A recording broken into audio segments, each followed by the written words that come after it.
తాకట్లో ఉన్న బంగారాన్ని విడిపించి ఆ రోజున మార్కెట్ ధర కట్టి మిగిలిన డబ్బును మీకు అందిస్తుంది కొమ్మూరి గోల్డ్.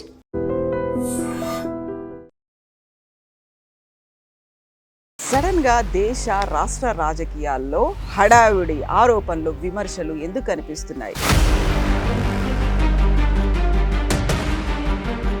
ఏమనిపిస్తోంది ఈ రాజకీయాలు? ఎలక్షన్స్ వచ్చాయి అంటే ఇంకో 6 నెలలు సంవత్సరం అంటే అలా కనిపిస్తుంది.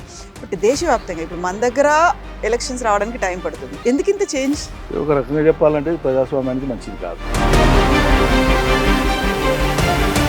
ఈ అధికారమే పరమావధి, మిగతా అన్ని సెకండరీ అనుకునేటువంటి ధోరణి. బయటికి మాట్లాడేటప్పుడు దేశం మొదలు అనేటువంటి మాటలు నినాదాలుగా ఉంటున్నాయి, కానీ ఆచరణలో అది జరగట్లేదు. రాజ్యకాంక్ష, విస్తరణవాదం ఇవన్నీ అనుకున్నప్పుడు రాష్ట్రాలకు వస్తున్నాయి సరికొద్దిగా అంటే అక్కడ ఉన్నటువంటి రీజనల్ పార్టీల మీదే చాలా ఎఫెక్ట్ అనేది పడుతుంది. మెర్జర్కి కావాల్సినటువంటి ఆ పాత్ ఏదైతే డైరెక్షన్స్ ఉన్నాయో వాటన్నిటిని ఫాలో అవుతున్నారు ఈజీగా. అది స్మూత్ ప్యాసేజ్ ఎందుకు అలా తయారవుతుంది? అక్కడ మేమే ఇక్కడ మేమే ఉంటే అభివృద్ధి అయితే అనేటువంటి మాట వెనకాలనే దుర్మార్గం ఉంది. యూత్ చాలా కీలకంగా కనిపిస్తున్నారు. వాళ్ళు అవేర్ అవుతున్నారా, లేకుంటే వాళ్ళకి ఏం కావాలో ఏం అవసరాలు ఉన్నాయో వాటిని చూసుకుంటున్నారా? వెస్ట్ బెంగాల్లో కీలకంగా కనిపించింది యూతే, వాళ్ళ మైండ్ సెట్ చేంజ్ అయిందని. తమిళనాడులో కూడా విజయ్ వైపు ర్యాలీ అయిందంతా యూతే అనేటువంటి మాట వస్తుంది. ఏదైతే మిస్ అయిందో, ఏదైతే తమకు దక్కాల్సి ఉందో దానికోసం పోరాటం చేయడానికే కాక్రోచ్ జనతా పార్టీ అనేది కూడా వచ్చింది. ఒక గమనంలో ఎప్పుడు కూడా ప్రజల ఇష్యూ సమస్యలు ప్రజలకు ఉన్నప్పుడు, అవి తీవ్ర రూపం దాల్చినప్పుడు ఖచ్చితంగా కొత్త తరం యువతతోనే ఈ దేశంలో భారీ విప్లవం జరుగుతుంది. ఇది నేను చాలా బలంగా నమ్ముతున్నా. ఇది జరగకుండా ఈ దేశానికి నిష్కృతి లేదు.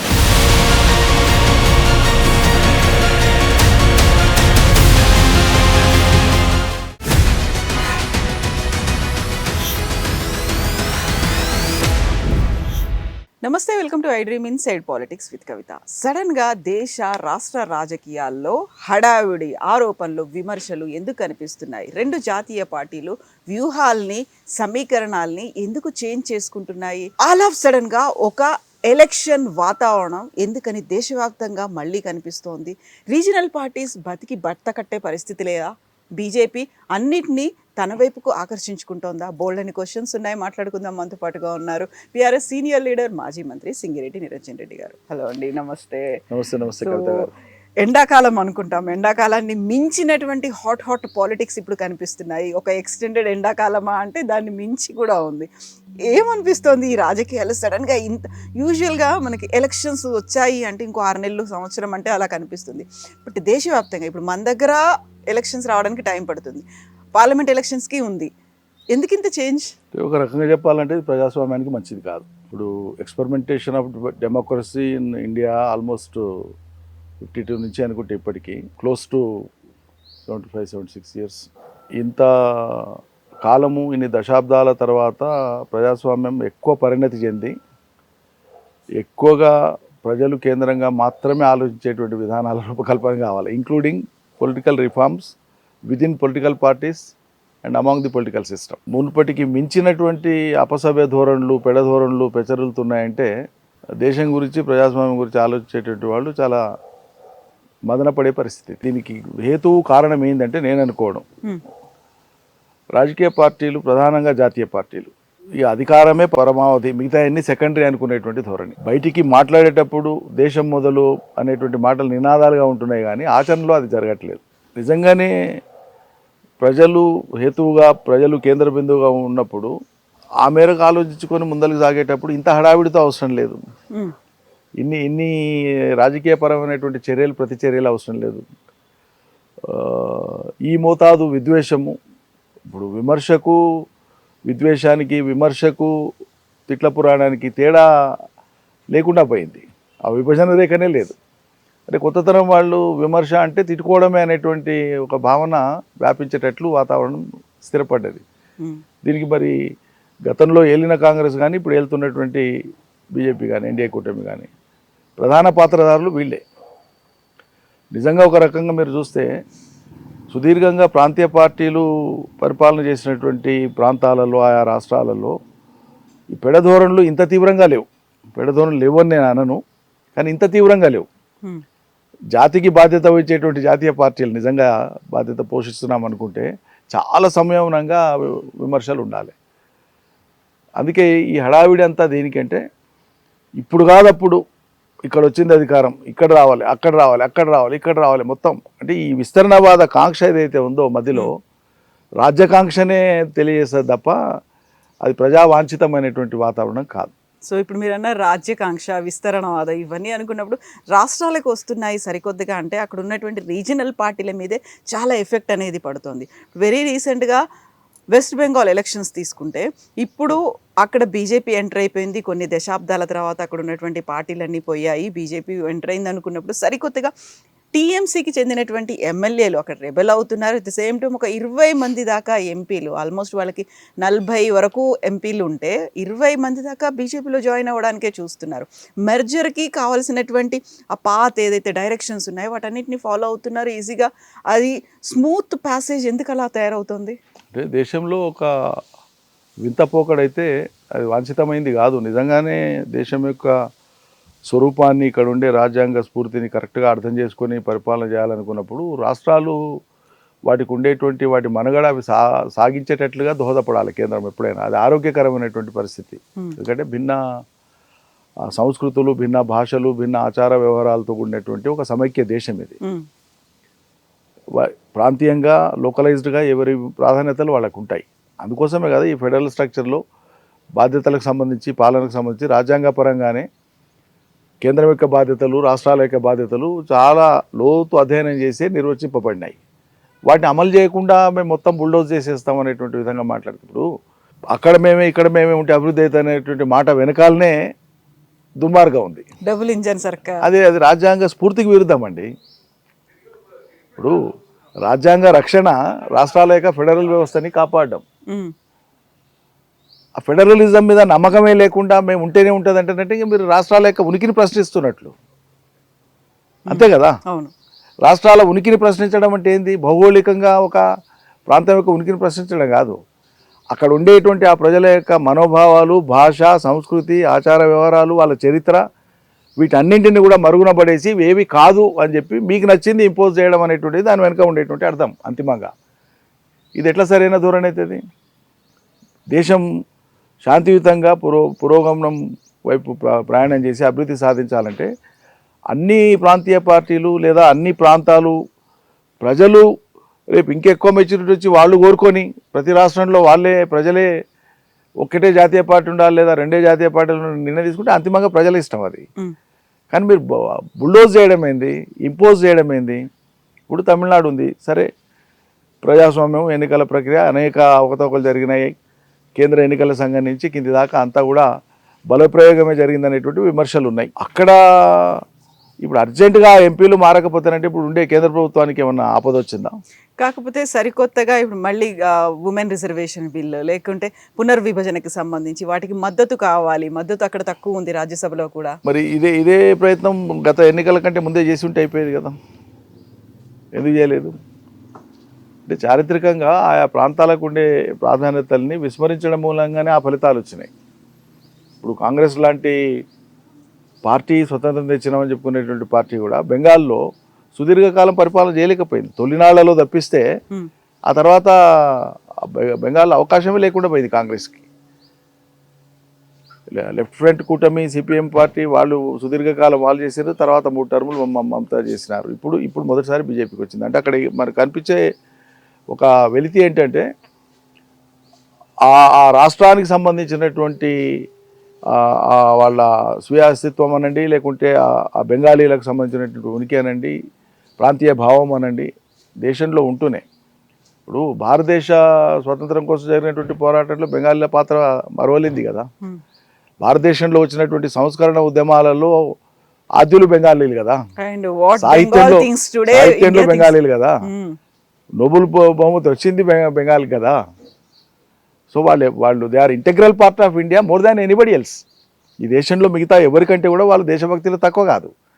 అంత మాత్రం చేత వాళ్ళు ఓడుకున్నటువంటి ఒక స్థానిక పార్టీ, ప్రాంతీయ పార్టీ, ఇంకేదో పార్టీ అధికారంలో ఉంటే ఇక వాళ్ళను అర్జెంటుగా కూల్చేయాలనేటువంటి ధోరణి అటు కాంగ్రెస్కు ఉన్న, ఇటు బీజేపీకి ఉన్న దేశానికి వాంఛితం కాదు. అది నేను చెప్పేది. ఇన్ఫిల్ట్రేటర్స్ ఎక్కువ వస్తున్నారు. వాళ్ళు గేట్స్ ఓపెన్ చేసినట్టుగా బంగ్లాదేశ్ నుంచి ఇల్లీగల్ మైగ్రెంట్స్ అందరూ వస్తున్నారు, వాళ్ళే తీసేసుకుంటున్నారు, డెమోగ్రఫిక్ చేంజెస్ అనేవి వస్తున్నాయి. అది బయటికి ప్రజలకు చెప్పే కారణమే కానీ సరిహద్దులు ఎవరి చేతిలో ఉన్నాయండి? టీఎంసీ చేతిలో, మమతా బెనర్జీ చేతిలో ఉన్నాయా సరిహద్దుల్ని కాపాడే బాధ్యత ఎవరి చేతిలో ఉంటుంది? కేంద్రం కదా. బార్డర్ సెక్యూరిటీ ఫోర్స్ ఎవరితో ఉంటుంది? మిలిటరీ ఎవరితో ఉంటుంది? ఎయిర్ ఫోర్స్ ఎవరితో ఉంటుంది? సెంట్రల్ ఇంటెలిజెన్స్ ఐబీ ఎవరితో ఉంటుంది? మొత్తం దేశ ప్రభుత్వం కదా. ఇట్లా జరుగుతుందంటే వైఫల్యం ఎవరిది? ఒక రాష్ట్ర ప్రభుత్వం వైఫల్యమే అని వాళ్ళ మెడకి వేసేస్తామా? వేయలేం కదా. ఇది సమ్మిళిత బాధ్యత, ఒక రకంగా చెప్పాలంటే అందరి బాధ్యత ఇది. దేశ ఏ రాష్ట్రంలో ప్రభుత్వం ఉన్నా ఇది మా రాష్ట్రం వరకే అని ఆలోచించవద్దు, ఈ దేశం కోసం ఆలోచించాలి ఎప్పుడైనా సరే. కాబట్టి కేవలం రాజకీయ కోణంలో మాత్రమే చూసి అక్కడ ఇన్ఫిల్ట్రేషన్ అవుతుంది కాబట్టి జాతీయ పార్టీ ఉంటేనే అది మేలవుతుంది అనుకుంటే మరి ఇప్పుడు చాలా విమర్శలు ఉన్నాయి. ఇంత బలంగా మనం ఉన్నటువంటి చోట బెంగాల్ కానీ ఇతర ప్రాంతాల నుంచి బీజేపీకి ఉండే సరిహద్దు ప్రాంతాల నుంచి ఎందుకు వస్తుంది? మరి రాజస్థాన్ బీజేపీ చేతుల్లో ఉంది కదా. ఆ సరిహద్దు నుంచి ఎందుకు మనకు ప్రమాదం పొంచి ఉంది? ఎందుకు ఇన్ఫిల్ట్రేషన్ అవుతుంది? ఎందుకు టెర్రరిస్టులు వస్తున్నారు? అంటే అది జాతీయ సమస్య, అంతర్జాతీయ సమస్య, జాతీయ సమస్య. దాన్ని ఎట్లా ట్యాకిల్ చేయాలనో కేంద్ర ప్రభుత్వం తనకు ఉండేటువంటి అనుభవము, భవిష్యత్తును దృష్టిలో పెట్టుకొని ఒక సమగ్రతతో ఆలోచించాల్సినటువంటి అంశం. అది కేవలం ఎన్నికలకు రాజకీయాలకు వాడుకునేటువంటి అంశం కాదు నా లెక్క. సో దేశ భద్రతతో పాటుగా డెమోగ్రఫిక్ చేంజెస్ అనేవి వస్తున్నాయి. అక్కడ మెజారిటీలుగా ఉన్న వాళ్ళు మైనారిటీలుగా అవుతున్నారు, ఎవరైతే బయట నుంచి వస్తున్నారో వాళ్ళు మెజారిటీలుగా మారిపోతున్నారు. అందువల్లే సరు కూడా తీసుకొచ్చారు స్పెషల్. అది సంపూర్ణమైనటువంటి అవగాహన నేను అనుకోవట్లేదు. అది పాక్షికమే, అదొక అంశమే. కానీ అది మాత్రమే కాదు. అది కంట్రోలబుల్ ఇష్యూ, అది పెద్ద అన్కంట్రోలబుల్ ఇష్యూ ఏం కాదు. అంతకుముందు ఉండేటువంటి నేపథ్యంలో అక్కడ ప్రజలు మా పరిపాలన మాకు ఉండాలని చాలా బలంగా కోరుకునే వాళ్ళను ఎంపీలు కానీ ఎమ్మెల్యేలు కానీ అందరినీ అక్కడ గెలిపించినారు, ప్రభుత్వాలు ఏర్పడినాయి. వాళ్ళు జాతీయ పురోభివృద్ధిలో వాళ్ళు భాగస్వాములు అయ్యేటువంటి క్రమంలో వాళ్ళను చిన్నపుచ్చడమే కదా. ప్రజలు గెలిపించినటువంటి వాళ్ళని నువ్వు తీసేసుకొని ఈ దాంట్లో పెట్టుకోవడం అంటే అది సరైనది కాదని. ఇందులో యూత్ చాలా కీలకంగా కనిపిస్తున్నారు. వాళ్ళు అవేర్ అవుతున్నారా, లేకుంటే వాళ్ళకి ఏం కావాలో, ఏం అవసరాలు ఉన్నాయో వాటిని చూసుకుంటున్నారా? వెస్ట్ బెంగాల్లో కీలకంగా కనిపించింది యూతే, వాళ్ళ మైండ్ సెట్ చేంజ్ అయిందండి. తమిళనాడులో కూడా విజయ్ వైపు ర్యాలీ అయిందంతా యూతే అనేటువంటి మాట వస్తుంది. యూత్ మీద ఫోకస్గానే ఉండాలి అని అన్నామలై కూడా తను ఇంకొక పార్టీ అనౌన్స్ చేస్తారు, బీజేపీ నుంచి బయటకు వస్తారు అనేది. ఏదైతే మిస్ అయిందో, ఏదైతే తమకు దక్కాల్సి ఉందో దానికోసం పోరాటం చేయడానికే కాక్రోచ్ జనతా పార్టీ అనేది కూడా వచ్చింది. అంటే ఒకటైతే వాస్తవం ఏంటంటే గత దశాబ్దం క్రితం వరకు ఈ మీడియా, సోషల్ మీడియా ప్రముఖ పాత్ర పోషించినంత వరకు, చాలా కీలకమైన పాత్ర పోషించే స్థితి ఇప్పుడు వచ్చింది మీడియాకు, సోషల్ మీడియాకు. టెక్నాలజికల్ అడ్వాన్స్మెంటు గ్లోబ్ మొత్తంగా ఒక విలేజ్ లాగా మనిషి చేతిలోకి వచ్చేసింది. వాళ్ళ స్మార్ట్ ఫోన్ కావచ్చు, ఇంటర్నెట్ కావచ్చు, వీటన్నిటి కారణంగా సమాచార లభ్యత అతి ఎక్కువగా ఉంది. సో ఈ సమాచారం సరైందా కాదా అనేటువంటి వడపోతకు సంబంధించింది ఇంకొక పెద్ద సబ్జెక్ట్. అది ఏది పంపైతే అదే ప్రవాహంగా పోతూ ఉంటుంది, అదొక అంశం. బిలీవ్ చేస్తున్నారు. అయితే ప్రపంచాన్ని కొత్త యువత చూస్తున్నది, వాళ్ళ ప్రాంతాలని చూస్తుంది, వాళ్ళ రాష్ట్రాలని చూస్తుంది, దేశాన్ని చూస్తూ ఉంది, ప్రపంచాన్ని కూడా బేరీజ్ వేసుకుంటున్నది. మరి ఇంత శాస్త్ర సాంకేతిక పరిజ్ఞానం ఉండి, ఇంత ఉన్నత చదువులు ఉండి, ఇన్ని రిసోర్సెస్ ఉన్నటువంటి మనం ఇంకా ఈ స్థితిలో ఉండాల్సిన అవసరం ఏముంది అనేటువంటి ప్రశ్న ఇప్పుడు ఉన్నటువంటి కొత్త తరానికి ఇప్పుడు ఎక్కువగా ఆ ప్రశ్న వస్తూ ఉంది. ఇంతకుముందు లేదని కాదు, ఇప్పుడు ఆ ప్రశ్న సర్వసాధారణమైంది. కాబట్టి వీళ్ళను కొద్దిగా కదిలిస్తే చాలు, ఒక మోటివేషన్ ఇచ్చి కదిలిస్తే చాలు, ఒక పెద్ద ప్రవాహంలాగా ముందుకు పోయే అవకాశం ఉంది. ఒక ఉద్యమం, మహోద్యమం అవుతుంది. నేను చాలా బలంగా నమ్ముతున్నా. పోయినంతకాలం ఇంకెవరినో బూచి చూపించి కాంగ్రెస్ పార్టీ అధికారంలోకి ఉండాలనుకోవడం కానీ, లేకుంటే ఇక మతమనో, జాతీయవాదమనో, ఇంకోటనో వరుసగా ప్రతి ఎన్నికలకు అదే ప్రక్రియను వాడుకొని బీజేపీ అధికారంలో ఉండాలనుకోవడం మాత్రం ఈ దురాశగానే మిగిలిపోతాయి. ఈ నిరాశ చెందగా తప్పదు ఈ దేశంలోని జాతీయ పార్టీలు. నేను చాలా బలంగా నమ్ముతున్నా ఈ విషయాన్ని. ఎందుకంటే అంతిమంగా ప్రజలకు, అదేవిధంగా కొత్త తరానికి ఈ డెలివరీ మెకానిజం అనేటువంటిది రీచ్ లేనంత వరకు, ఆ గ్యాప్ ఉన్నంత వరకు తప్పకుండా వీళ్ళు ఒక దారి వెతుక్కోవాల్సిన స్థితి ఏర్పడుతుంది. లేకపోతే ఒక్క వ్యాఖ్యతోన సుప్రీంకోర్టు ప్రధాన న్యాయమూర్తి గారి యొక్క వ్యాఖ్యతోన ఇంత కలకలం కొద్ది రోజుల లోపల ఇప్పుడు వాళ్ళని సర్ప్రైజ్ చేసేస్తే కూడా ఆగట్లేదు. కొద్ది రోజులలో వాళ్ళు ఇట్లా పుట్టగొడుగులాగా వచ్చేస్తుంది. దేనికి సంకేతం అది? మొత్తం భారత సమాజంలో ఉండేటువంటి యువతకు సంబంధించిన కొత్త తరానికి సంబంధించినటువంటి ఆశలకు ఒక రూపం కావాలనేటువంటి దానికి ఇది ఒక సంకేతం. ఇది చాలా చాలా లోతుగా అధ్యయనం చేయాల్సినటువంటి అంశం. రాజకీయ పార్టీలు విస్మరించజాలనే అంశం ఇది. 100% వాళ్ళ దారి వాళ్ళు వెతుకుంటారు. దారి వెతుకోవడం అంటే పక్క దారి పట్టడం ఇంకోటి కాదు. ఈ దేశానికి అవసరమైనటువంటి దారిని నిర్దేశించడంలో రేపు వాళ్ళు కీలక పాత్ర పోషిస్తారని నేను నమ్ముతున్నా. ప్రాపర్ డైరెక్షన్లో వెళ్తున్నారా? వాళ్ళని గైడ్ చేస్తోంది ఎవరు? డైరెక్షన్ అనేది ఒక గమనంలో ఎప్పుడు కూడా ప్రజల సమస్యలు ప్రజలకు ఉన్నప్పుడు, అవి తీవ్ర రూపం దాల్చినప్పుడు, వాటికి ఉన్న ఎస్టాబ్లిష్మెంట్ పరిష్కారాలు ఇవ్వలేనప్పుడు తప్పకుండా పరిష్కారాల దిశ అది ఎటువంటిదంటే నీరు ప్రవాహం వచ్చినప్పుడు తన దారి తాను వెతుక్కుంటుందని. సో ఆ దారికి ఒక క్రమాన్ని చూపించేటువంటిదే నాయకత్వం. ఎప్పుడు కూడా వైజ్గా ఉండేటువంటి పీపుల్ లేదా సమాజం యొక్క గమనాన్ని అంచనా వేయగలిగినటువంటి వాళ్ళు, నిస్వార్థంగా నిష్పక్షపాతంగా ప్రజల హితాన్ని కోరేటువంటి వాళ్ళు, ఇటు కాదురా బాబు ఇటు పోతే బాగుంటుందని నడపగలిగిన వాళ్ళు, విశ్వాసం ఉన్నవాళ్ళు, వాళ్ళు ప్రజలకు విశ్వాసం కల్పిస్తే తప్పకుండా ఈ తరం అంతా కూడా ఒక కొత్త రూపం తీసుకోవడానికి అవకాశం. భారతదేశంలో రేపు జరగబోయేటువంటిది మరో విప్లవం అంటూ జరిగితే, విప్లవం అంటే అది బ్లడ్ షెడ్ కానక్కర్లేదు, ఆర్మ్డ్ రెవల్యూషన్ కానక్కర్లేదు, భావ విప్లవమే, చైతన్య విప్లవమే. ఖచ్చితంగా కొత్త తరం యువతతోనే ఈ దేశంలో భారీ విప్లవం జరుగుతుంది. ఇది నేను చాలా బలంగా నమ్ముతున్నా. ఇది జరగకుండా ఈ దేశానికి నిష్కృతి లేదు.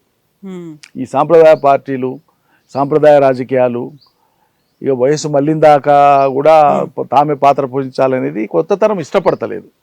వయసు, అనుభవం, పరిణతి కొత్త తరానికి ఉపయోగపడాలి కానీ కొత్త తరాన్ని సప్రెస్ చేయడానికి ఉపయోగపడకూడదు. సో ఇప్పుడు కొత్త తరాన్ని ఒక ప్రాపర్ డైరెక్షన్లో తీసుకెళ్లాలి, ఒక కొత్త ఉద్యమం రావాలి అనుకున్నప్పుడు గతంలో వచ్చినటువంటి తెలంగాణ ఉద్యమం తొలి దశ తర్వాత మలిదశ ఉద్యమం చూసి 12 ఏళ్ళు అయిన తర్వాత మళ్ళీ సరికొత్తగా తెలంగాణ గురించి, రాష్ట్ర ఏర్పాటు గురించి మళ్ళీ మాట్లాడుకోవడం అంటే అసెంబ్లీ వేదికగా జరుగుతోంది, అది పార్లమెంటు సాక్షిగా జరుగుతోంది, ఆ తర్వాత వీధుల్లో జరుగుతోంది, బహిరంగ సభల్లో కూడా జరుగుతోంది.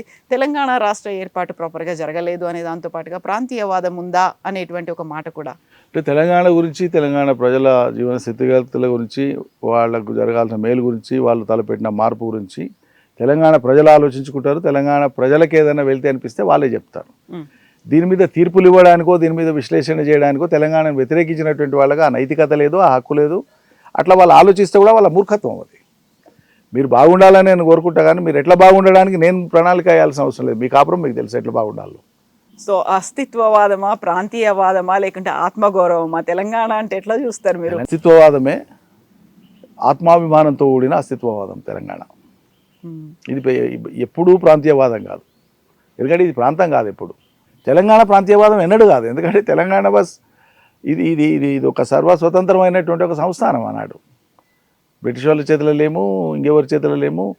భారత యూనియన్లో కలిసిందే 1948. భారతదేశంలో కలిసి త్రివర్ణ పతాకం ఎగిరిందే 1948 సెప్టెంబర్ 17న. కాబట్టి అంతకు ముందు దాకా ఉండేటువంటి మేమే ఒక సర్వస్వతంత్ర ప్రాంతం అయితే మమ్మల్ని ప్రాంతీయవాదులు, మీది ప్రాంతీయవాదం అని మాట్లాడితే అది అవగాహన రాహిత్యము. చరిత్ర మీద అవగాహన లేనటువంటి వాళ్ళు, ఏమాత్రం సోగి లేనటువంటి వాళ్ళు మాట్లాడేటువంటి మాట, దాన్ని పెద్ద పట్టించుకోవాల్సిన అవసరం లేదు. తెలంగాణ రాష్ట్ర ఏర్పాటుకు సంబంధించి ప్రతిసారి వినిపించేటువంటి ఒక మాట ప్రాపర్గా జరగలేదు అనేది. సో తల్లిని చంపి బిడ్డను బతికించారు అనే దాంతో పాటుగా పాకిస్తాన్ విభజనతో పోల్చడం అనేది, అది కూడా బీజేపీ ఎంపీ పార్లమెంట్లో చెప్పడం. అదే కరుడుగట్టినటువంటి తెలంగాణ వ్యతిరేకత అది ఒకటి. రెండవది, ఇట్లా ఇక్కడ ఎట్లా స్పేస్ లేదు, ఇక్కడ ఎట్లా తెలంగాణలో వాళ్ళకి స్పేస్ లేదు అట్లా మాట్లాడే వాళ్ళకి, అటువంటి పార్టీల వాళ్ళకు. అవతల ప్రాంతంలోనైనా తమకు ఉండేటువంటి పట్టును ఇంకా పెంచుకొని ఇంకా ముందుకు పోవడానికి వాళ్ళు చేసే ప్రయత్నాల్లో భాగమే అటువంటి వ్యాఖ్యలు తప్ప దాన్ని పెద్దగా వ్యూహాత్మకమైన గొప్ప తెలివితేటలతో ఉన్న రాజకీయంగా నేను చూడట్లేదు. సో ఇక్కడ పట్టులేని రాజకీయాలు జరుగుతున్నాయి అనుకుంటే ఇక్కడ మళ్ళీ ఎమర్జ్ అవ్వాలి అనేటువంటి ఒక మాట ఉంది. ఇప్పటికీ 8 పార్లమెంటు, 8 అసెంబ్లీ సెగ్మెంట్స్ వచ్చిన తర్వాత BJP next target west Bengal తర్వాత పంజాబ్ అండ్ తెలంగాణ మీదే ఫోకస్ పెట్టి వస్తుంది. మా టార్గెట్ తెలంగాణ అనేది. ఆ దిశగా మోదీ బహిరంగ సభ. వాళ్ళు ఆశించవచ్చు, ఏదైనా రాజకీయ పార్టీ ఏ ప్రాంతానికైనా విస్తరించి ఎక్కడైనా అధికారం చేపట్టాలని వాళ్ళ కార్యాచరణ పెట్టుకోవడానికి ఎవరేం ఆక్షేపించరు, అంతిమంగా ప్రజలు నిర్ణయిస్తారు. ఇప్పుడు 8 మంది కాంగ్రెస్ 8 మంది బీజేపీ ఎంపీలను గెలిపించిన తర్వాత తెలంగాణ ప్రజలు ఎట్లా పశ్చాత్తాపడుతుండ్రో కనిపిస్తూ ఉంది. దేశంలో ఏ కూటమి అధికారంలో ఉండాలనేటువంటి ఒక విభజన రేఖ పైనుంచి గీసినప్పుడు ఈ పక్క కాంగ్రెస్ కూటమి, ఈ పక్క బీజేపీ కూటమి, రెండిట్లో ఏదో ఒకటి అధికారం అనే ఒక అవకాశాన్ని ప్రజలు తీసుకున్నారు తప్పిస్తే వాళ్ళని మెచ్చి కోరి మీరైతేనే ఈ నిధులు పట్టుకొస్తారని నేను గెలిపియలే. వాళ్ళ అచేతనమైనటువంటి పాత్ర ఇలా బయటపడింది కాబట్టి ఇలా ప్రజలు పశ్చాత్తాపడుతుంది. ఇప్పుడు బీజేపీ వెస్ట్ బెంగాల్ తర్వాత పంజాబ్ అండ్ తెలంగాణ ఆయా రాష్ట్రాల్లో వాళ్ళు పాగా వేసుకుంటున్నారు. నెక్స్ట్ పాగా ఇదేంటే ఇదేం వెనకటికి దండయాత్ర చేసుకుంటూ పోయి రాజులు ఒక రాజ్యం తర్వాత ఓ రాజ్యం, లేకుంటే ఓ సంస్థానం తర్వాత ఓ సంస్థానం కొట్టుకుంటూ వచ్చినా నా కత్తికి ఎదురు లేదు, మా జెండా పాతినాం అనేటువంటి రోజులు కావు ఇవి. ప్రజలు ఎప్పుడు ఎవరిని నేలకు విసిరేసి కొడతారో దేశంలో చాలా అనుభవాలు ఉన్నాయి. అది అందరికీ వర్తిస్తుంది, అందరి నాయకులకు వర్తిస్తుంది. ఎస్, అందరికీ వర్తిస్తుంది, అందరి నాయకులకు కూడా వర్తిస్తుంది. అంటే ప్రజలు మీరు మంచి చేస్తే ఎత్తుకోవాలని ఏం లేదు, వాళ్ళ దృష్టికోణం వేరే ఉండొచ్చు, ఒక్కోసారి నిర్ణయం వేరే తీసుకుంటారు. వీటిని ఎరిగి ప్రవర్తించాలి తప్ప ఇక మేము అనుకున్నది మేము చేసేస్తామంటే ఇప్పుడు చేస్తారు, మీరు అధికారంలో ఉన్నారు కాబట్టి. రేపు ఇవన్నీ మళ్ళీ మీరు ప్రజల దగ్గరికి పోయినప్పుడు ఇవన్నీ మీ ప్రశ్నల రూపంలో మీకు ఎదురవుతాయి కదా, అప్పుడు మీరు ఫేస్ చేయాల్సి ఉంటుంది. కొన్ని రాష్ట్రాల్లో వాళ్ళ బెంగాల్లో బీజేపీ గెలిచింది అనడానికి, బెంగాలే కాదు ఎక్కడైనా సరే ఒక జాతీయ పార్టీకి ఆడ అవకాశం వస్తుందంటే ఇంకో జాతీయ పార్టీ దాదాపుగా ఆడ లేని టైంలోనే అట్లా అవకాశం వస్తుంది. రెండు జాతీయ పార్టీలు ఒక ప్రాంతీయ పార్టీ కనుక ఉన్నటువంటి చోట ఒక జాతీయ పార్టీ మార్జినలైజ్ అవుతుంది, ఒక జాతీయ పార్టీ ఉంటుంది ఫీల్డ్లో, ప్రాంతీయ పార్టీ ఉంటుంది. ప్రాంతీయ పార్టీ జాతీయ పార్టీ మధ్యలోనే పోటీ ఉంటుంది. ఉదాహరణకు మీరు తమిళనాడు తీసుకోండి, అక్కడ బీజేపీ ఆల్మోస్ట్ నాన్ ఎంటిటీ, జాతీయ పార్టీ కానీ అక్కడ పాత్ర పోషించే అవకాశం లేదు. అత్యంత బలంగా ఉన్నది ప్రాంతీయ పార్టీ. సరే మొన్న విజయ్ గెలిచిండవచ్చు, అక్కడైనా విజయ్ గెలిచిండు ప్రాంతీయ పార్టీగా, కానీ బీజేపీ గెలవలే, కాంగ్రెస్ గెలవలే. తమిళనాడు రాజ్యం వెళ్ళినంత కాలము కాంగ్రెస్ పొత్తుతో మొన్నటిదాకా స్టాలిన్ ఉన్నారు, డిఎంకే ఉన్నది. సో బెంగాల్లో కూడా ఏంటంటే బెంగాల్లో కాంగ్రెస్ అత్యంత బలహీన పడిపోయింది. ఒకసారి బెంగాల్లో కాంగ్రెస్ బలహీన పడిపోయిన తర్వాత బలమైనటువంటి ప్రాంతీయ పార్టీ మమతా ఉన్నారు, తృణమూల్ కాంగ్రెస్ ఉన్నారు. ప్రజలు ఏ కారణాల చేతనైనా మమతాను వద్దనుకుంటే మూడోసారి అయిపోయింది ఆమెది, నాలుగోసారి మీరు ఇందాక చెప్పినట్టు చాలా ఫ్యాక్టర్స్ ఉండొచ్చు, బార్డర్ ఇష్యూస్ ఉండొచ్చు, ఇన్ఫిల్ట్రేషన్ ఉండొచ్చు, వరుసగా ఈమెనే నాని ఉండొచ్చు, యాంటీ ఇన్కంబెన్సీ ఉండొచ్చు, రకరకాల కారణాలకు తోడుగా బీజేపీ చాలా పట్టుదాగా పనిచేసి ఎన్నికల కమిషన్ నుంచి మొదలు పెట్టుకుంటే కింది దాకా వాళ్ళ యంత్రాంగాన్ని అంతా కూడా మొత్తం అక్కడ మోహరించి వాళ్ళు చేసే ప్రయత్నాలన్నీ చేసినారు. ఇది పత్రికలలో మీడియాలో వచ్చింది, రాజకీయ విశ్లేషణలు కూడా మనం చూసినాం. కాబట్టి అక్కడ కాంగ్రెస్ మార్జినలైజ్ అయిపోయిన తర్వాత మిగిలింది ఏంటి, అక్కడ మీకు టీఎంసీ అండ్ బీజేపీ మాత్రమే. సో ఒకవేళ టీఎంసీకి వద్దనుకుంటే ఆటోమేటిక్గా బీజేపీకి ఆడ అవకాశం ఇచ్చినారు. అట్లా రేపు తెలంగాణలో ఇప్పుడు ఆల్రెడీ రూలింగ్ పార్టీగా కాంగ్రెస్ ఉంది, అపోజిషన్గా బీఆర్ఎస్ ఉంది. ఈరోజు అపోజిషన్ పార్టీగా బీజేపీ ఎమర్జ్ అయ్యేది లేదు, ఎందుకంటే ఇద్దరు రూలింగ్ పార్టీస్గానే ఉన్నారు ఇవాళ తెలంగాణ ప్రజల దృష్టిలో. ఒకరు కేంద్రంలో ఉన్నా, ఒకరు రాష్ట్రంలో ఉన్నా తెలంగాణ ప్రయోజనాలకు సంబంధించినంత వరకు వాళ్ళు కలిసే ఉన్నారు. ప్రజలకు తెలుస్తానే ఉంది కదా, తెలంగాణ ప్రజలకు. నీటి హక్కుల విషయంలో కావచ్చు, దైనందినంగా జరిగే కార్యక్రమాల్లో కావచ్చు, దైనందిన రాజకీయ విషయాల్లో కావచ్చు, దైనందిన ఘటనలు జరిగినప్పుడు స్పందించే తీరులు కావచ్చు, ఈ రెండింటికి తేడా చూస్తలేరు తెలంగాణ ప్రజలు. బీఆర్ఎస్ ఒక పొలిటికల్ ఎంటిటీ, రెండు జాతీయ పార్టీలు కలిపి ఒక పొలిటికల్ ఎంటిటీ. ఈ రెండు జాతీయ పార్టీలలో ఇప్పటికిప్పుడు ఉన్నటువంటి స్థితి వాళ్ళ అధికార కాంగ్రెస్గా ఉంది కాబట్టి కాంగ్రెస్ పార్టీ వాళ్ళు బెటర్ ఫెడరల్స్ మీద ఉంటారు బీజేపీ కంటేనే అనేది. సో రేపు ప్రజలు బీఆర్ఎస్ను చూస్ చేసుకున్నప్పుడు రెండు జాతీయ పార్టీలలో ఒక జాతీయ పార్టీ రాష్ట్రంలో కీలక పాత్ర పోషిస్తుంది, ఇంకోటి మార్జినలైజ్ అయిపోతుంది. అందువల్ల రేపు అక్కడేదో కడగని తిప్పి ఆడ మేము పాదం మోపినట్లు రేపు తెలంగాణలో కూడా మోపుతాం అంటే సాధ్యం కాదు అని నేను చెప్తాను. సో రెండు జాతీయ పార్టీల్లో ఏది ఉంటుంది, ఏది మార్జినలైజ్, అది రేపటి పరిస్థితిని బట్టి మనం చూడాల్సి ఉంటుంది. ఇక్కడ రెండు క్వశ్చన్లు వస్తున్నాయి. మెల్లిమెల్లిగా బీజేపీ అన్ని రీజనల్ పార్టీస్ని తనలో కలుపుకుంటోంది అనే మాట వినిపించింది. మహారాష్ట్రలో చూసాము, ఆ తర్వాత ఇప్పుడు వెస్ట్ బెంగాల్లో కనిపిస్తోంది.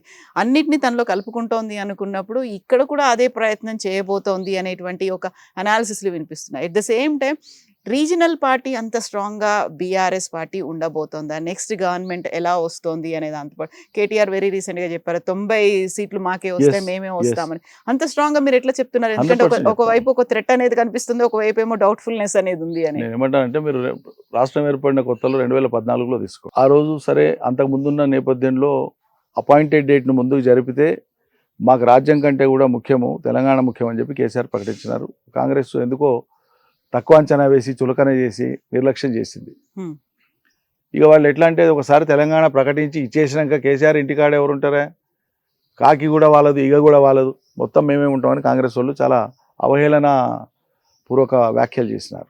ఆనాడు కేసీఆర్ ఒంటరి పోరుకుపోయినారు అనివార్య పరిస్థితులలో. తెలంగాణ ఇచ్చినామని ఎంత ఆకాశం అంతా ఎగిరి డబ్బలు గుద్దుకొని మాట్లాడినటువంటి కాంగ్రెస్ను ప్రతిపక్షంలో కూర్చోబెట్టినారు. కేసీఆర్కి అవకాశం ఇచ్చినారు ప్రజలు. రెండవసారి మళ్ళీ ఒంటరిగానే పోటీలోకి పోయినాం, ఇంకా హెచ్చు మెజార్టీతో ఇచ్చినారు. సరే మూడోసారి 1.8% ఆఫ్ ఓట్స్తో అధికారం చేజారింది. 39 సీట్లు వచ్చి ఒక 10-15 సీట్ల దాకా దాదాపు లెస్ దాన్ 5,000 ఓట్స్తో ఓడిపోయింది రాష్ట్రం. కాబట్టి ఇప్పుడు రేపు బీఆర్ఎస్కు స్థానం లేదు, లేకుంటే అసలు ఎవరున్నారు ఫీల్డ్ మీద ఉన్నది ఎవరు? ఇప్పుడు మొన్న మీకు స్థానిక సంస్థల ఎన్నికలైనాయి, మున్సిపల్ ఎన్నికలైనాయి, గ్రామ పంచాయతీల ఎన్నికలైనాయి. బీజేపీ ఎక్కడన్నా ప్రజెన్స్ ఉందా? ఉంటే కాంగ్రెస్, లేకుంటే బీఆర్ఎస్ఏ. మేము 35-40% సీట్లు వచ్చినాయి మాకు. మేము అధికారంలో ఉన్ననాడు కాంగ్రెస్కి 5% రాలేదు, 5% రాలేదు. మొత్తం జిల్లాలు స్వీప్ చేసినాం మేము. సెంట్రల్ బ్యాంకులు కానీ, కోఆపరేటివ్ సెక్టర్ కానీ, పంచాయతీరాజ్ సెక్టర్ కానీ, జిల్లా పరిషత్తులు కానీ, అడప ఆడ కొన్ని జడ్పీటీసీలు వచ్చినాయి కాంగ్రెస్కి. ఆడ కొద్దిపాటి 5-6 మున్సిపాలిటీస్ వచ్చినాయి. కానీ మొన్న ఆల్మోస్ట్ 40% బీఆర్ఎస్ కైవసం చేసుకున్నది. Where is the presence of BJP? ఎన్నికల క్షేత్రంలో ఎక్కడుంది? నేను ఎవరిని తగ్గించడం కోసం చెప్తలేను. ప్రజలు చూసే క్రమము ఇప్పటికిప్పుడు తెలంగాణ రాష్ట్రంలో మేము బీజేపీ పక్షాన పోతే లేదా బీజేపీ అధికారంలో ఉంటే మాకేదో మేలు జరుగుతున్నటువంటి భ్రమలలో అయితే ప్రజలు లేరు. రేవంత్ రెడ్డి పరిపాలన బాగాలేదు అని రేవంత్ రెడ్డిని ఒక మాట అంటున్నారు ప్రజలు అంటే తక్షణం వాళ్ళే అంటున్నారు పోల్చుకొని. కేసీఆర్ పరిపాలన ఎంత బాగుండే, కేసీఆర్ బాగుండే, మళ్ళీ కేసీఆరే రావాలని అంటున్నారు. కానీ మోడీ రావాలి, బీజేపీ రావాలి, వస్తే మాకు నీళ్ళు వస్తాయని ప్రజలు అంటున్నారా? అయితే ఇక్కడే మన భవన్లోనే బాల్కా సుమన్ చేసినటువంటి వ్యాఖ్యలు, ధర్నాకు పిలుపునిస్తే 100 మందిలో 5 రైతులు ఉన్నారు, మొత్తం అంతా బీఆర్ఎస్. అది చాలా స్పొరాడిక్ ఇన్సిడెంట్, దాని పెద్ద ప్రామాణికంగా తీసుకోవాల్సిన అవసరం లేదు. యుక్త వయసులో ఉండేటువంటి పిల్లలు ఒక్కోసారి తెలిసి తెలియక ఏదైనా నోరు జారినా దాన్ని ప్రామాణికమైనటువంటి వ్యాఖ్యగా మీరు కూడా పరిగణించొద్దు. అది ఆవేశంలోనూ స్లిప్ ఆఫ్ టంగ్లోనూ ఏదైనా 1-2 వ్యాఖ్యలు వచ్చింటాయి ఎప్పుడన్నా, అదే ప్రామాణికం కాదు కదా. మీరు వనపర్తిని రెగ్యులర్గా అక్కడ యాక్టివిటీస్ అనేవి చూస్తుంటారు. అక్కడ ఇప్పుడు పరిస్థితులు మారాయి అంటారా? అక్కడ ఉన్నటువంటి ప్రజలు నీళ్ళ నిరంజన్ రెడ్డి అనేవాళ్ళు వ్యక్తులను కేంద్రం చేసి ఆలోచించడం అనేటువంటిది నేను నమ్మే సిద్ధాంతం కాదు. ఒక పరిస్థితి, ఒక వాతావరణము, ఒక రాజకీయ అనివార్యత, అది సృష్టించే పరిణామాలను బట్టి ప్రజలు నిర్ణయాలు తీసుకుంటారు. అక్కడ వ్యక్తులుగా మనం పోషించిన పాత్ర కూడా లెక్కలోకి వస్తుంది. కానీ అది మాత్రమే ఉండదు. సో ఇప్పుడు నేను బలంగా నమ్ముతున్నా, ఒక వనపర్తిని కాదు, ఉమ్మడి పాలమూరు జిల్లాలోని అన్ని సెగ్మెంట్లు కూడా మేము నిత్యం ఏదో కార్యక్రమాల్లో భాగస్వాములం అవుతున్నాం. నాయకత్వాన్ని నడిపేయడంలో కానీ, సూచనలు ఇవ్వడం కానీ, మేము అక్కడ పోయి పార్టిసిపేట్ చేయడం కావచ్చు. సో మొత్తంగా ఉమ్మడి పాలమూరు జిల్లా ప్రజల యొక్క నాడి ఏదైతే ఉందో స్పష్టంగా మాకు అర్థమైపోయింది. They are very clear now. మీరు ఒక తుఫాన్ లాంటి ఫలితాలు వస్తాయి. ఇవాళ డేటు 5 జూన్ 2026. ఫలితాలు వచ్చినాడు నా ఈ మాటను మీరు మళ్ళీ రీప్లే చేయండి. నేను ఇవాళ ఆన్ రికార్డ్ చెప్తున్నాను. పాలమూరు జిల్లా ఈసారి పెద్ద తుఫాన్ ఉంటుంది. మొత్తం తెలంగాణలోనే అతిపెద్ద తుఫాన్ పాలమూరులో ఉంటుంది, మీరు రాసి పెట్టుకోండి. దానికి కారణం ఏంటంటే గతంలో నష్టపోయినటువంటి పాలమూరును తెలంగాణ వచ్చిన తర్వాత చాలా మేరకు దాన్ని రిపేర్ చేసి, డ్యామేజ్ని కంట్రోల్ చేసి, ఫర్దర్ ప్రాస్పరిటీ కోసం, పచ్చదనం కోసం, నీళ్లు, మంచినీళ్ళు, అన్ని రకాల డెవలప్మెంట్, ఓవరాల్ డెవలప్మెంట్ ప్రజల కాళ్ళ ముందు పెట్టినాం. సరే ఎన్నికలప్పుడు రాష్ట్ర వ్యాప్తంగా ప్రజలు ఆశపడి అదే ఇంకేదో జరుగుతుందని ఆశపడి ఇంకో వైపు చూడడం అనేది ఎట్లా జరిగిందో అక్కడ జరిగింది. కానీ ఎక్స్పెక్టేషన్స్ ఏమైనాయి పాలమూరులో? అడిషనల్ ఎక్స్పెక్టేషన్ ఏమైందంటే ఇక రేవంత్ రెడ్డి ముఖ్యమంత్రి అవుతుండే, మన జిల్లా వాడు అవుతుండే అనేటువంటి ఎక్స్పెక్టేషను అది ఓవర్ ఎక్స్పెక్టేషన్కు దారితీసింది. ఒట్టి ఎక్స్పెక్టేషన్ కాడనే లేదు, అరే మనోడు అయినరా ఏదో అవుతుందని ఆశపడ్డారు. వాస్తవం కూడా తీరా చూస్తే 2.5 ఏళ్ల తర్వాత అతి తీవ్రమైన ఒత్తిడి ప్రజల నుంచి పెరిగినాక నిన్న ఇవాళ ముఖ్యమంత్రి పాలమూరు జిల్లాలో కాలు పెట్టిండు. జనానికి ఎట్లుంటుంది? ఒక్క రేవంత్ రెడ్డి గురించి మాట్లాడడం కాదు నేను చెప్పేది. కాంగ్రెస్ ప్రజల ఆశలను నెరవేర్చడంలో ఎంత ఘోరంగా విఫలమైందో, రైతుల కళాల కాడ, కొనుగోలు కేంద్రాల కాడ, యూరియా బస్తాల లైన్ల కాడ నీళ్లు పారుతున్నా కూడా సకాలంలో నీళ్ళు ఇవ్వకపోతే, ఉన్న కరెంటును కూడా చక్కగా ఇవ్వకపోతే రైతులు పడుతున్నటువంటి ఈ బాధలు, వాటి నుంచి వచ్చినటువంటి వాళ్ళ అభిప్రాయం చూస్తే నమ్మి మోసపోయిన కాడ ఎక్కువ ప్రతీకారం ఉంటుంది. పాలమూరులో నమ్మి మోసపోయినారు కాబట్టి రాష్ట్ర వ్యాప్తంగా ఉండే నమ్మకం కంటే ఇక్కడ ఎక్కువ నమ్మకం పెట్టినారు కాబట్టి ఎక్కువ మోసపోయినారు. ఎక్కువ మోసపోయిన ప్రజలకు ఎక్కువ ప్రతీకార చర్య ఉంటుంది. అందుకే నేను చెప్తున్నాను, రాబోయే రోజులలో తుఫాన్ ఉంటుంది పాలమూరులో. మీరు చూడండి, ఊహించని ఫలితాలు ఉంటాయి, ఊహించని మెజార్టీలు ఉంటాయి. నమ్మి మోసపోయారు అనుకున్నప్పుడు ఈ మధ్య కాలంలో విపరీతంగా వినిపిస్తోంది ఆరోపణలు పాలమూరు రంగారెడ్డి ప్రాజెక్టుకి సంబంధించి. మిమ్మల్ని అగ్రికల్చర్ మినిస్టర్ కంటే కూడా నీళ్ల నిరంజన్ రెడ్డి అని పిలిచేవాళ్ళు. పాలమూరు రంగారెడ్డి అనగానే అది దశాబ్దాల తరబడి నలుగుతూ వస్తుంది, దాంతో ఒక్క చుక్క నీరు రాలేదు, ఒక్క ఎకరా నీరు తడవలేదు అని అనుకున్నప్పుడు దాని మీదే మళ్ళీ ప్రతిసారి చర్చ అవుతుంది, రౌండ్ టేబుల్లో అవుతున్నాయి, ధర్నాలు, నిరసనలు, బహిరంగ సభలు అన్నీ అవుతున్నాయి. నిజంగా ఏమీ జరగలేదా? ఇప్పుడు మళ్ళీ సీఎం రేవంత్ రెడ్డి అక్కడికి వచ్చారు, అక్కడ మళ్ళీ ప్రాజెక్టులను సందర్శిస్తున్నారు. ప్రాజెక్టుల సందర్శన అని పెట్టిన వాళ్ళు టైటిల్ పెట్టుకోవడమే. అవును, కొత్త ప్రాజెక్టులు కడతామని పోలే. అయితే ఇది ప్రజలకు క్లారిటీ ఉంది. పర్టికులర్గా పాలమూరు రంగారెడ్డి ప్రాజెక్టు సంబంధించి ఆ జిల్లాలో కానీ, రంగారెడ్డిలో కానీ, కొంత భాగం నల్గొండలో కానీ ఎక్కడైతే నీళ్లు అవి ఉద్దేశించినవి ఉన్నాయో రేపు పారడానికి ఆ ప్రాంతంలో సమగ్రమైనటువంటి అవగాహన ప్రజలకు ఉంది. చర్చ కూడా చాలా లోతుగా ఇప్పటికి జరిగింది.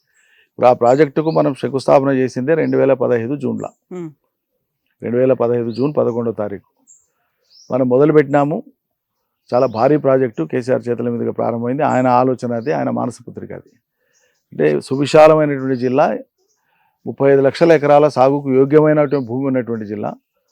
పాత ప్రాజెక్టులు, మైనర్ ఇరిగేషన్ అంతా కలిపి ఒక 12-13 లక్షల ఎకరాలు వస్తే, బోర్ల కింద ఇంకో 5-6 లక్షల ఎకరాలు వస్తే, పాలమూరు రంగారెడ్డి నుంచి ఒక 10 లక్షల ఎకరాలు వస్తే, పాలమూరులో ఒక 23-24 లక్షలు, 25 లక్షల దాకా వ్యవసాయం పోతే, ఈ నీళ్లు వరుసగా ఈ నీళ్లు పారడం ద్వారా, పంటలు పండడం ద్వారా పెరిగే వెజిటేషన్ నుంచి, గ్రీనరీ నుంచి మరింత భూగర్భ జలం పెరిగి ఇంకో 5-6 లక్షల ఎకరాలకు వాటర్ అవైలబిలిటీ వస్తుంది.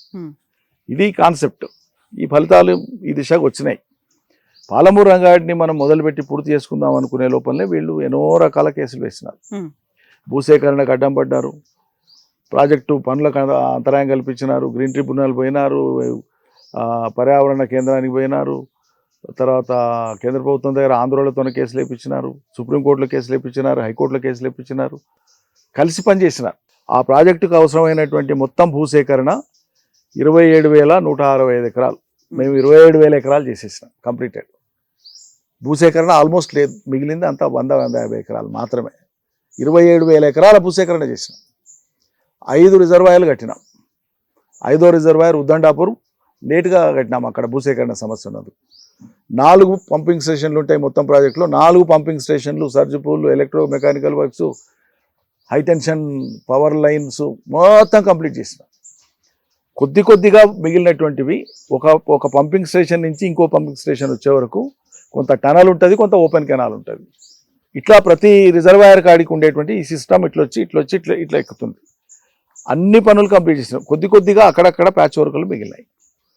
మా ప్రభుత్వం పోయింది. ఆ ప్యాచ్ వర్కులు వీళ్ళు సీరియస్గా వచ్చిన రోజే మరుసటి నాడే పని మొదలుపెట్టి చేసి ఉంటే 6-7 నెలల కాలము 1200-1300 కోట్ల రూపాయలతోనే పూర్తయ్యేది. అప్పుడు మిగిలే పనులు ఏంటి? ఈ రిజర్వాయర్స్కు అనుసంధానంగా ఉండేటువంటి ఆయకట్టు రావడానికి మెయిన్ కెనాల్స్ ఏవైతే ఉంటాయో ఆ canal land acquisition, canal excavation మాత్రమే. మేము ఆ కెనాల్స్ కూడా టెండర్స్ పిలిచినాం. కెనాల్స్ ఎప్పుడైనా సరే, ఏ ప్రాజెక్టు దగ్గరైనా సరే చివర్లో దొడతారు. ఎందుకంటే ముందే మీరు కెనాల్ తవ్వి పెడితే మీ కాస్ట్ అనేటువంటిది అక్యుములేట్ అయిపోతుంది. ఈ పని మీరు రిజర్వాయర్ కట్టినాక, పంపింగ్ స్టేషన్ చేసినాక చేసే పని. అప్పుడు మీకు తక్కువ బడ్జెట్తో అవుతుంది. ఎస్కలేషన్ ఉంటుంది, రేట్స్ ఎస్కలేషన్ ఉంటుంది, దట్ ఈస్ డిఫరెంట్. అందుకోసమే కెనాల్స్ ఎప్పుడైనా సరే మెయిన్ ప్రాజెక్ట్స్ కూడా తర్వాత తీస్తాం. మేము కెనాల్స్ కోసం ఆల్రెడీ టెండర్స్ పిలిచినాము, పనులు స్టార్ట్ కావాలి. ఈ ప్రభుత్వం వచ్చి కెనాల్స్ క్యాన్సిల్ చేసింది. మిగిలిపోయినటువంటి చిన్న పనిని కూడా ముట్టుకోవట్లేదు. Work value of the work మేము చేసింది, ఎగ్జిక్యూట్ చేసినటువంటి పని మొత్తం 35,000 కోట్ల రూపాయల విలువైన పని మేము చేసినాం. 27-28,000 కోట్ల రూపాయల బిల్స్ అప్పటికే క్లియర్ అయిపోయినాయి. వీళ్ళు వచ్చినాక ఏం చేసినంటే 37 మట్టి తీయలే, కెనాల్స్ క్యాన్సిల్ చేసిండ్రు టెండర్సు. గుత్తేదారులకు బాకీ ఉన్నటువంటి బిల్లుల పేమెంట్ మాత్రం చేసిండ్రు. ఎందుకు అర్జెన్సీ? చేయవలసిన పని మీద దృష్టి లేకుండా ఇదెందుకు చేసిండ్రు? ఇవ్వాల్సిందే వాళ్ళకి పేమెంట్స్, మేము కాదంటలేదు, కానీ ప్రయారిటీ ఏంటి? నీళ్ళు ఇవ్వాలనుకుంటే అది చేయలేదు. ఇప్పుడు వాళ్ళు ఎంత విచిత్రంగా మాట్లాడతారంటే, ఈ ప్రాజెక్ట్ కింద ఎప్పుడు ఇస్తారండి? మీరు 10 లక్షలు పెట్టి ఒక ఇల్లు కట్టినా, ఒక 1 కోటి రూపాయలు పెట్టి కట్టినా, 10 కోట్ల ఇల్లు మీరు కట్టుకున్నా, 1 లక్ష రూపాయల ఇల్లు కట్టినా, అంతా చేసినాక మీరు తలుపులు దర్వాజాలు పెట్టి బాత్రూమ్ టాయిలెట్ నీళ్లు, ఒంటింటి నీళ్ళు వచ్చేటట్లు చేసుకున్నాక కదా మీరు గృహప్రవేశం చేసేది, అవునా కదా? మరి ప్రాజెక్టుకు సంబంధించినటువంటి అన్నీ చేసినా ఈ చిన్నవి చేస్తే అయిపోతుందంటే, ఈ చిన్నవి చేయకుండా ఉండి నీళ్ళు అనేందుకు అసలు ఏం కానట్లు చిత్రీకరించి మాట్లాడితే అది తెలివితక్కువతనం అంటారా, మూర్ఖత్వం అంటారా, ఏమనాలి దాన్ని? సాక్షాత్తు నీళ్ళ మంత్రి గారు కూడా అట్లా మాట్లాడారు మా మధ్యలో. ఇన్ని వేల కోట్లు ఖర్చు పెట్టి 1 ఎకరాకు నీళ్ళు అట్లా మాట్లాడొచ్చిన పద్ధతేనా అది? ఏ ప్రాజెక్ట్ అయినా మీకు 50,000 కోట్లతో పూర్తి చేసే ప్రాజెక్ట్ అయినా అంతా కంప్లీట్ అయినాక చివరికి ఉండేటువంటి 500 కోట్ల పనో 1000 కోట్ల పనో అదే మొత్తం 50,000 కోట్ల పని ఆపుతుంది. అది చేస్తే తప్ప కాదు. దానికి సింపుల్ ఉదాహరణ నేను చెప్పింది. మీరు ఎంత పెద్ద ఇల్లు కట్టుకున్నా గృహప్రవేశం చేయాలంటే బాత్రూమ్ కంప్లీట్ కావాలి, బాత్రూమ్ సిస్టమ్ పనిచేయాలి, నీళ్ళ నల్లా సిస్టమ్ పనిచేయాలి, అప్పుడే మీరు ఇంట్లోకి పోతారు. ఇప్పుడు ఆ స్టేజ్లో ఉండేటువంటి దాన్ని అది చేయకుండా ఆపిపెట్టి కాలేదని మాట్లాడేటువంటి వాళ్ళని ఏమనాలి చెప్పండి? కాళేశ్వరం ప్రాజెక్టుతో పాటుగా పాలమూరు రంగారెడ్డి ఇవే ఎక్కువగా ఇరిగేషన్ ప్రాజెక్టులు అంటే ఫస్ట్ తెలంగాణ నీళ్లు నిధులు నియామకాలు అన్నప్పుడు అసలు ఏమీ జరగలేదు, బీఆర్ఎస్ పార్టీ ఏమీ చేయలేదు అనే దానికి ఇప్పుడు ఉత్తర తెలంగాణలో పారుతున్నటువంటి నీళ్లు మొన్న పండిన యాసంగి పంటలు ఎట్లకెళ్ళి పండినాయి? ఉత్తర తెలంగాణలో పండినటువంటి పంటలన్నీ ఎట్లా పండినాయి? ఎల్లంపల్లికి వెళ్ళి మిడ్మానేరుకి వెళ్ళి వచ్చి హైదరాబాద్ పొలిమేరలలో ఉండేటువంటి కొండపోచమ్మ సాగరు, మల్లన్న సాగర్ దాకా నీళ్ళు ఎట్లా వచ్చినాయి? హల్దీవాగులో నీళ్ళు ఎట్లా వచ్చినాయి? ఘన్పూర్ ఆయకట్టు మెదక్ దగ్గర నీళ్ళు ఎట్లా వచ్చినాయి? సింగూరు కింద ఉండేటువంటి ఇరిగేషన్ ఆయకట్టు సింగూరులో నీళ్ళే లేవు, మళ్ళీ అది ఎట్లకెళ్ళి పండింది? పోచంపాడు వరదకాలకు నీళ్ళు ఎట్లకెళ్ళి వచ్చినాయి? తుంగతుర్తి సూర్యాపేట దాకా నీళ్ళు ఎట్లా పోయినాయి? ఈ నీళ్ళన్నీ కాళేశ్వరం నీళ్ళే. కాళేశ్వరం లేకుండా ఉత్తర తెలంగాణలో సాగు లేదు. ఇప్పుడు అన్నింటికీ అనుసంధానమైంది కాళేశ్వరం అనేటువంటిది.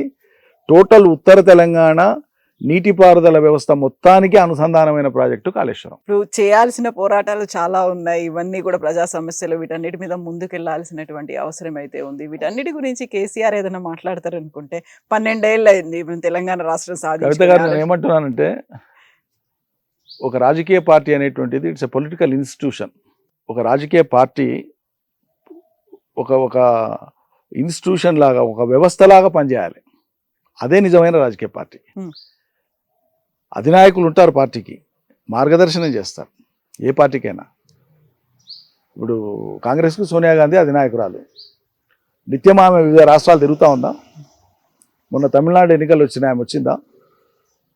మొన్న బెంగాల్ ఎన్నికలు వచ్చిన ఆమె పోయిందా? మొన్న కేరళ ఎన్నికలు వచ్చిన ఆమె పోయిందా? వాటి మీద ఏమైనా మాట్లాడిందా?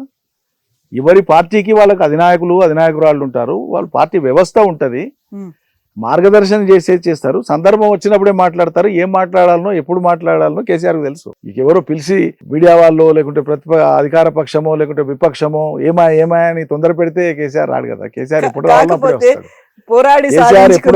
కేసీఆర్ ఎప్పుడు వస్తే తెలంగాణ సమాజం కదులుతుందో, ఎప్పుడు కేసీఆర్ మాట మాట్లాడితే తెలంగాణ సమాజంలోకి అది పర్కులేట్ అవుతుందో తెలుసు కాబట్టే కేసీఆర్ ఉద్యమం మొదలుపెట్టిండు. అది తెలియని వాళ్ళు మాట్లాడేటువంటి మాట మనం ప్రామాణికంగా తీసుకోవద్దు. సో ఇప్పుడు తెలంగాణ రాష్ట్ర ఉద్యమంలో సాగించినటువంటి పోరాటం కేసీఆర్ ఒక టీఆర్ఎస్ పార్టీని ఏర్పాటు చేశారు. అదే ఒక సెంటిమెంట్ అయింది, అదే ఒక బలమైంది. ఇప్పుడు అది బీఆర్ఎస్ పార్టీ మారిన తర్వాత టీఆర్ఎస్ అనేది ఏదన్నా ఒక నిషేధిత వర్డ్ లాగా ఏమైనా మారిందా? దాన్ని అట్లే ఉండదండి. ఇప్పుడు ఒక మాట చెప్తాను. ప్రజలు ఒక రాజకీయ నాయకత్వాన్ని, రాజకీయ అభిప్రాయాలను, ఆ సిద్ధాంతాలను వాటిని నమ్మి వాటి పట్ల ఆకర్షితులవుతారు. అదే భావజాలం లాగానే ఉంది అనుకొని భ్రమపడి మోసపోరు. ఇప్పుడు తమిళనాడులో డిఎంకే, ఏఐడిఎంకే 2 డిఎంకేలే కదా, 2 డిఎంకేలే. ఏఐ ఒకటే వచ్చింది ముందుకు ఒకదానికి విభజన కోసం. అంత మాత్రం చేత కరుణానిధికి వేద్దాం అనుకునేటువంటి వాళ్ళు పొరపాటుగా ఇంకోరికి వేసినరా? వేయలేదు కదా. ఇప్పుడు మీరు సూపర్ బజార్కో మార్కెట్కో పోతారు, ఒకే తిరిగా కనిపించేటుంటేనే దాంట్లో ఏరి కోరి తీస్తారు. వంకాయలు తీసుకున్నా, టమాటాలు తీసుకున్నా ఒక్కొక్క దాన్ని చూసి పుచ్చుపట్టిందా, ఎండిపోయిందా, పండు మంచిగా ఉందా, ఆరోగ్యంగా ఉందా లేదు చూసి తీసుకుంటారు. ప్రజలు రాజకీయ పార్టీని ఎన్నుకునేటప్పుడు, కోరుకునేటప్పుడు ఏది ఎవరు అనేది అంత స్పష్టత లేకుండా ఉంటారా? ప్రజలకు అబండెంట్ క్లారిటీ ఉంది. పేరును పోలిన పేరో, నినాదాన్ని పోలిన నినాదాన్ని బట్టో అది ప్రజలు భ్రమలకు గురవుతారంటే ప్రజల యొక్క చైతన్య స్థాయిని తక్కువ అంచనా వేసినట్లు. దాని ద్వారా ఏదో లబ్ధి జరుగుతుందని ఆశిస్తే అట్లా ఆశించేటువంటి వాళ్ళకి అవగాహన లేదన్నట్లు మనం అర్థం చేసుకోవాలి. ఓకే, ప్రజలకి కంప్లీట్ క్లారిటీ ఉంది, ప్రజలు ఎవరిని కోరుకుంటున్నారు 100% ఉందండి. అంతేందుకు మీకు సింగిల్ విండో ఎలక్షన్స్ వస్తాయి, గ్రామ పంచాయతీ ఎలక్షన్స్ వస్తాయి, పొలిటికల్ పార్టీస్ గుర్తులు ఉండవు. సింగిల్ విండో ఎన్నికలు వస్తే 10-12 మంది డైరెక్టర్లు ఉంటారు ఒక సొసైటీ పరిధిలో. రకరకాల సింబల్స్ ఉంటాయి, ఒక ఆకు ఉంటుంది, ఒక ఫ్లవర్ ఉంటుంది, ఒక వాచ్ ఉంటుంది, ఒక కలద్దాలు ఏవేవో ఉంటాయి. కవిత ఏ గుర్తుతో ఉందని వాళ్ళకు మిమ్మల్ని గెలిపేయాలనుకుంటే డైరెక్టర్గా ఆ వేసేటువంటి రైతు ఈమె గుర్తు ఏది కనుక్కొనే స్పష్టంగా పోయి దాని మీదనే వేస్తాడు తప్ప అబ్బో 10 ఉన్నాయి బెంబేలు ఎత్తిపోతారా? అంత క్లారిటీ ఉంటుందండి జనానికి. వెయ్యదలుచుకున్నప్పుడు ఫలానా వాళ్ళకి వేయాలనుకున్నప్పుడు ఇంక మీకు పొరపాటు జరగదు. ఏదన్నా బ్లర్డ్ అయ్యి ఉండో ఆ పైన వచ్చేటప్పుడు కొంచెం పొరపాటుగా ఏలు వనికి కిందికి రావడము అటువంటి చిన్న చితగా మిస్టేకులు ఉంటాయి తప్పిస్తే ప్రజలు అదేదో కన్ఫ్యూజ్ అయ్యి అయ్యో ఇదా అదా అని తెలుసుకోలేక ఓటేసేంత సందిగ్ధత అయితే ఉండదు. పేరుతో సెంటిమెంట్ దానికి కనెక్ట్ అవ్వడాలు అట్లాంటివి పెద్ద ఫరక్ పడదు. తెలంగాణ అంటే కేసీఆర్ అంటే తెలంగాణ. అది ఎవరు అవునన్నా కాదన్నా అది చరిత్ర, రేపటి భవిష్యత్తు కూడా అదే ఉంటుంది. అధికారంలో ఉండని అధికారంలో లేకపోని అది చెరగని ముద్ర. అది చెరగని ముద్ర. కేసీఆర్ తెలంగాణ అనేది చెరగని ముద్ర. మిగతావన్నీ కూడా యాడింగ్ ఫ్యాక్టర్సే. మిగతా అంతా కూడా ఎవరి పాత్ర లేదని కాదు, తప్పకుండా ఎవరి పాత్ర అయినా ఉంటుంది. కోరుకున్న వాళ్ళందరి పాత్ర ఉంటుంది. ఇంట్లో కూర్చొని తపన పడినటువంటి వాళ్ళు కూడా భాగస్వాములే ఉద్యమంలో. ఫిజికల్గా పాల్గొంటేనే పాల్గొన్నట్లు కాదు, అనేక రూపాల్లో భాగస్వామ్యం ఉంటుంది ఉద్యమంలో. ఒక్కోరు రీతిన తోడ్పడింటారు. కాబట్టి అంతిమంగా ప్రారంభం మలిదశ ఉద్యమానికి దానికి ఒక రాజకీయ రూపం ఇచ్చి ఆ ప్రవాహాన్ని సరిగ్గా తీసుకొని పోయి తీరం దాటించేదాకా విజయ తీరాలను నడిపించినటువంటి ఘనత కేసీఆర్దే. కాబట్టి దాన్ని ఎవ్వరు చెరిపేయలేరు. దాన్ని ఎవ్వరు చిన్నగా చేసే ప్రయత్నం చేసినా కూడా అది చిన్నగా కాదు. కేసీఆర్ రిటైర్డ్ హర్ట్ అయ్యారు, రిటైర్ అయ్యి ఫామ్ హౌస్ లో ఉన్నారు అనేటువంటి ఒక ప్రచారం పెద్ద ఎత్తున క్యాంపెయిన్ జరుగుతున్నప్పుడు మళ్ళీ బలంగా 2 జాతీయ పార్టీలతో ఢీకొనడానికి మొత్తం అందరినీ ఏకం చేసుకొని మళ్ళీ ముందుకెళ్లడం అనేది, జాతీయ పార్టీలతో ఢీకొనడం కంటే కూడా జాతీయ పార్టీలు కేసీఆర్ను ఢీకొనే పనిలో పోటీ పడుతున్నాయి. కేసీఆర్ వాళ్ళతో ఢీకొనట్లేదు. కేసీఆర్కి క్షేత్రాన్ని తెలంగాణ నమ్ముకొని బలంగా ఉన్నారు. ఆ 2 జాతీయ పార్టీలే ఇలా ఢీకొంటున్నాయి KCR. That is the power of KCR. That is the power of Telangana. Thank you so much, Niranjan Reddy garu. Thank you. Thank you.